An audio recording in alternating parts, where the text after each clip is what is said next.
L'ombre sur l'ombre. Baker Street.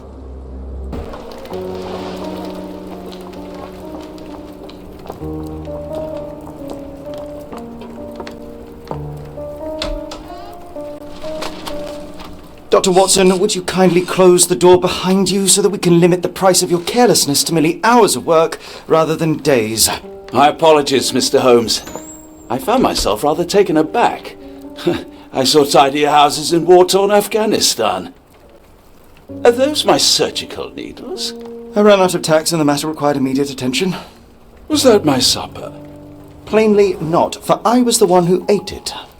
I set it aside for this evening. And for that I am grateful. Is that my bed? Watson, since you've proven yourself a master of observation, might I ask you to apply your skills to a more pertinent question? Namely, the whereabouts of today's newspapers. They are the key to everything. The newsboy is usually reliable. Medically speaking, I often find that the key to everything is good sleep. In a bed. Your papers are here, on the table. Let us see what the postman brought today. C'est quoi ça? Ah oui, c'est le même. Ok. Local gossip, all of it uninteresting. Ah! Another letter from Werner. I never reply, but they keep coming. Ok. Ah, Je peux le tourner du bon sens? Ah non! Visite Barnes Shop. Your order from Barnes' bookshop has arrived, Doctor. Barnes insists on delivering the books to our door, even though we could easily walk to his shop. That's good service. I don't see the Strand. Where is it? Pardon me? I am on the precipice of uncovering a pattern of crime across London spanning many months and involving many men. The missing paper cannot be a coincidence. That's preposterous. My dear fellow, life is infinitely stranger than anything which the mind of man can invent. Well, life used your newspaper to wipe its posterior, so after that unpleasant discovery this morning, I disposed of it. But in lieu of the Strand, perhaps I can deliver you something equally tantalizing. I have just returned from a patient of mine, Captain Stemwick, who... No, that will not do. Grab your coat, Dr. Watson. Let us hope nobody has collected the dustbin. I'm close, I know it. I just need one more piece to crack the case. Ah, Tu veux jouer? Moi, je vais. The cactus spine. If it gets in your skin, it's awfully tricky to remove, and when laced with poison, the perfect assassination tool. You were mistaken, Dr. Watson. The paper was indeed dirtied, but not how you implied. It's potting soil. See, Watson, the conspiracy is real. Someone tried to poison me. Poison? You? That's madness. Get the Strand! Get your copy of the Strand here! Sorry, Mr. Holmes, I just sold my last paper. Blast. Then why are you still here? Boss pays by the hour. No sense in returning early. You're a bright child. I presume you see everything that goes on around here? Nothing gets past me, mister. Then tell me, did you notice anyone suspicious at my door this morning? Like the man with your newspaper? Precisely. What do you know? I know the value of a shilling. Dr. Watson, Cool, now I can take the day off. which way did he go? Not sure. I was distracted by customers. Sorry. Did you see what he was up to? Nah, not really. I saw him approaching your house, but I had a customer. Then there's a loud bang. I ducked down. Not because I was scared, because I wasn't. I had to protect the merchandise. And all I could see was him kneeling at your door. Can you describe the man you saw? He was carrying a lot of books. Up to his chin they were. Never heard of a well-read assassin. Looks can deceive. Hence the appeal of disguises. All right. You earned your shilling. That'll be all. Thanks, Mr. Holmes. Maybe I could be your eyes and ears. If you have more shillings. Hello there. What's your name? Lily. I know, not very original. Non, elle est trop mignonne. The weather is dreary, isn't it? To be fair, my flowers could use the rainfall. Come now, Mr. Holmes. Murder? Yes, Barnes has his quirks, but he also has his scruples. Not every pawn knows it's part of a game. Mr. Barnes, a word.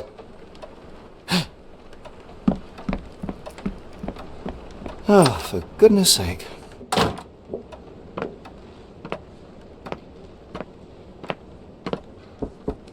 Who goes there? Sherlock Holmes, now will you please... Mr. Holmes. Golly, I did not see you come in. Would you care to answer some questions for me? Well, I wish I could, but I am deep in the weeds with work. How about we reschedule in a month or two? Come now, Mr. Barnes. It will only take a moment. Really deep in the weeds with important things. Well, help yourself to any book, just take it and pay later. I trust you, Mr. Holmes. Barnes doesn't seem like himself. Why is he acting this way? You're asking the right questions, Doctor. Let's find a way to coax him out. The ladder is broken, recently, judging by the freshness of the wood. So, Barnes has a dog now. Who's a good boy? I could hardly imagine anything more macabre. Basics of cryptoanalysis, cryptography in Egypt. It appears Barnes has an interesting hobby. The finest view London has to offer. In the language of Mycroft's secret agents, it's a sign. Dried flowers are replaced when the job is done. I wonder who the recipient is. An improvised stand, but it does make the flowers more visible. A familiar spine. Is this what I found in my dustbin? The pot is damaged. The blow was severe, but softened by something. It must take patience and care to produce a bloom so beautiful. I imagine so. I merely sell them. Encouraging people to stop and smell the roses? Our national emblem. God save the Queen. Anything tickle your fancy, Mr. Holmes? Mrs. Fleming, you look particularly lovely today. Is there a reason? Does a woman need a reason to look or feel beautiful? No, but your distant look suggests you seek one man's gaze in particular. Who told you that? Nobody. Merely a keen eye and some simple deduction. Well, I'll kindly ask you to keep your keen eye to yourself, Mr. Holmes. One of these things is not like the other. Come again? The cactus. Those fearsome spines can prove a devil to remove, and the sap is often toxic. And a rose thorn can give you tetanus, but we still grow them. The cactus seems comparatively harmless, though you have me thinking it must be valuable. I was under the impression that you knew its price already. Your guess is as good as mine. The first time I saw this cactus was when I came back from my break. What do you make of the flowers in Barnes' shop window? Well, they could use a bit of water. Do they mean anything to you? Mean anything how? I'm not sure I follow, Mr. Holmes. Why do you think they're there? Are you suggesting the flowers are for me? It seems likely, does it not? Oh, I hope you're right. Are you familiar with Mr. Barnes? bah oui, Yes. No, not really. Well, in a way. What on earth does that mean? I know who he is, of course, but we haven't shared much more than a look. A look? Yes. Each morning I go for a walk in the park with my dog, and most days I spot Mr. Barnes there with his new puppy, so we see each other. Actually, we once met briefly while our dogs played. He was quiet and seemed unsteady as he approached, but since then, we've never spoken. I often see him staring through the shop window. Sometimes I wonder what he thinks about that would etch such longing onto his face. I think perhaps I have been chasing shadows. Do not despair, Mr. Holmes. Even the best of us make mistakes. We better tell Mr. Barnes what we've learned. Mr. Barnes, I know what you did, and I know why you did it. I'm sorry, Mr. Holmes. I can't hear you very well from behind the door. I couldn't read this morning's edition of The Strand because it was covered in soil and spines. I know you dropped a cactus on it and then fled. You ordered a cactus from the plant catalogue and then left it for Mrs. Fleming as a gift. You place flowers in the window to get her attention and wear high heels to appear taller and more desirable. You are her secret admirer. Barnes, it's Dr. Watson. Rest assured we are not interested in disclosing your personal affairs to anyone, including Mrs. Fleming. Please come out. All right, then.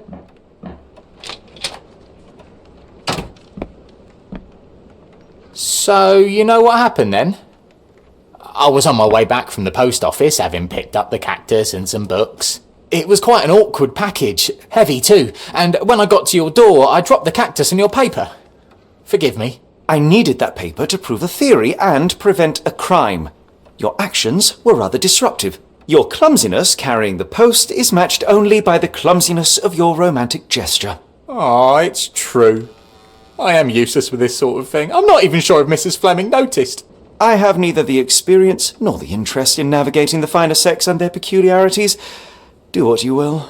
Oh, right. Yes, of course. So, at last, we return to the matter of the paper. I'm investigating a string of burglaries. Did you perhaps read of any before the edition was spoiled? I don't recall, but you're welcome to read our copy for yourself. You had an issue of the Strand here all along? Well, naturally. I am a bookseller. I have a subscription to every magazine and newspaper in London. So you ought to be familiar with the concept of burying the lead. Oh no, my apologies, Mr. Holmes. I'll make it up to you however I can. I am an expert on obscure languages and translation and. Yes, okay. Just give me the paper. Dr. Watson, let us put this matter behind us. Farewell, Mr. Barnes. I hope to hear good news about you and Mrs. Fleming. Well, that was an utter waste of time. An assassination did seem rather unlikely. There was supposed to be another burglary. I was certain of it. Something you wish to say, Doctor? No. Well, only that you have a remarkable faculty for deduction and pattern recognition, and that perhaps, if ill-applied... I see things that are not there. Yes. It is London. There will always be burglaries. Doesn't have to mean anything. So it seems. Forgive me. Without something to occupy my mind, I turn into an entirely different animal. Which brings us back to my news from earlier.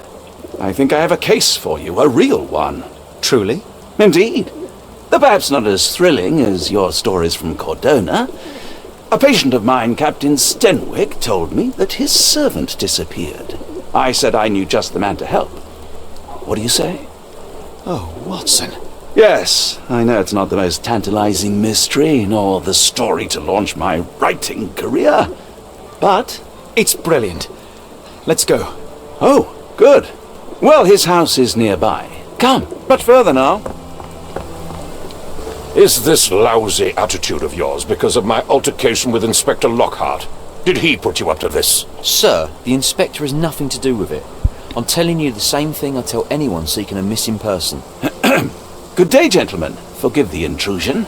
Captain Stenwick, this is my colleague Sherlock Holmes, the consulting detective I told you about. At last, a professional. This useless officer refuses to do anything about Kimmy here, my missing servant. What was your name again? I shall be certain to inform your superiors. Sergeant Ruffles. And it's my superiors who made this decision, sir. Why has the police department decided not to help? We investigate murders, thefts, fraud, arson, real crimes. A servant walking away from his master is not our highest priority. That said, if we find Kimahia breaking the law, we'll be sure to notify Captain Stenwick. Have there been other disappearances lately? Of course, here and there. But when life is tough and opportunity comes knocking, you can't blame those who answer. Now, I must be off. Best of luck in your search. You heard that, didn't you? The way that man spoke to me. I shall need your written testimony, then we can lodge a complaint. Captain, perhaps Mr. Holmes' time is better spent learning about your servant, so that he may begin his investigation. Ah, yes. Quite right. Fire away. When did you last see your servant? Kimmy here normally brings me the morning papers, but yesterday I had to get them myself. He must have escaped the night before yesterday. May I see your servant's bedroom? His shack is in the garden. You can't miss it. Did you search the room? Of course, but only to check he wasn't lying dead inside. Everything seemed normal at a glance. I take it this is the first time Kimahia has vanished? Undoubtedly. The man seemed terrified of the city. I think it was all the noise. He never left this estate. Should he cause any damage, I will bear the responsibility, for it was I who rescued him from savagery and brought him here to England in the first place. Is there any reason Kimahia may have left? I should think not. He had all he could have wanted. Gainful employment, new clothes, and all the cabbage he could eat. Did Kimahia make off with anything of value? Heavens, no. I would have mentioned it to Sergeant Ruffles. Still, he must have fled with some money on his person. No. I kept his wages in my safe. For security. Tell me about Kimahia. He's foreign. A Maori. All the way from New Zealand. Biggest man you've ever seen. And as strong as two. Dark hair and fearsome tattoos. He doesn't speak a whit of English. Never bothered to learn. But I made do with pointing. I invested a lot of money in him, so he must be found. All right, Captain. I think I have enough to get started. We shall first take a look around the mansion. Go ahead. I'll be here, mentally drafting my complaint. Looks like a knee print. Chewing tobacco. A shoe print, roughly size 11, with a worn-out sole. These are a workman's boots. Someone knelt here. The amount of chewing tobacco suggests they were waiting a while. Amazing, Mr. Holmes. To read the ground like an open book. This lock is quite unusual. It appears that the key should be bent to the right. Impressive. The sack of grain retained the shape of an impact. Someone hit their head here. A small navy spyglass. A scrap of Hessian. These were sturdy boxes. It would have required a serious blow to break them. Mutton chops. The remains of a meal. A heavy chemical odour. Lend me your nose, Doctor. Ah, I'll never forget that smell after my time in Afghanistan. That's an opioid, Mr. Holmes, a narcotic. The ashes are long since cold. A Maori nose flute. Ngurus, they're called. Clothes made of Hessian. Is Stenwick really so miserly? Is this a Tanifar, a Maori water spirit? Or something else? Either way, it's giving me chills. The rag reeks of smoke. Someone plugged the chimney. I came across a pile of Hessian clothes in the shack. Are they Kimahia's? Yes. I had to give him something to clothe himself. He seemed unfazed by his bare skin, but I found it distracting. The door to your garden has an interesting lock. Yes, I have uncommon locks on every door of my mansion. It makes them harder to pick. Kimmy here and I both had a set of keys. I'll need to borrow them. No, you'll need to do what I tell you to do. Examine the garden. Has Kimahia ever indulged in tobacco? No, the man doesn't even drink. Are you certain? I found chewing tobacco in the garden. I controlled Kimmy here's expenses since he struggled with the currency. I would have known if he used tobacco. Is this spyglass familiar? I don't recognize it. Could it be Kimahia's, perhaps? I doubt it. I never saw him with it, nor could I suggest how he might have come by it. Do you happen to know Kimahia's shoe size? I wouldn't have the foggiest, but I'm sure it was enormous. Not that it matters. He spent his life barefoot. Despite my best efforts, he simply did not take to shoes. What could have left these tracks? They seem fresh. This lock is quite unusual. It appears that the key should be bent to the right. Oh purée, quel boulet. Il y a des bûches. Voilà, il faut rester calme dans ce genre de situation. Someone moved a cart to this spot and then took it elsewhere. Can't see it anywhere in the garden. Surveilling from afar, the intruder waited for a window of opportunity. When Kimahia went to sleep, the man crept up to the shack and slipped narcotics down the chimney pipe, then blocked it with a cloth. Kimahia inhaled the sedative and fell into a deep sleep.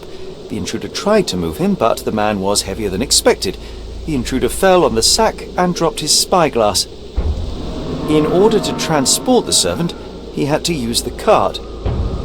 The final challenge was opening the garden door. Luckily for our intruder, Kimahia had the key in his shack. Remarkable. It makes total sense. You'd best have found something by now, gentlemen. I fear that someone may have spied upon Kimahia. Likely the owner of the spyglass I found earlier. It appears they were watching for some time, as there was an impressive amount of chewing tobacco on the ground. And your point? You said that you checked the shack earlier. Did you notice the cart tracks near it?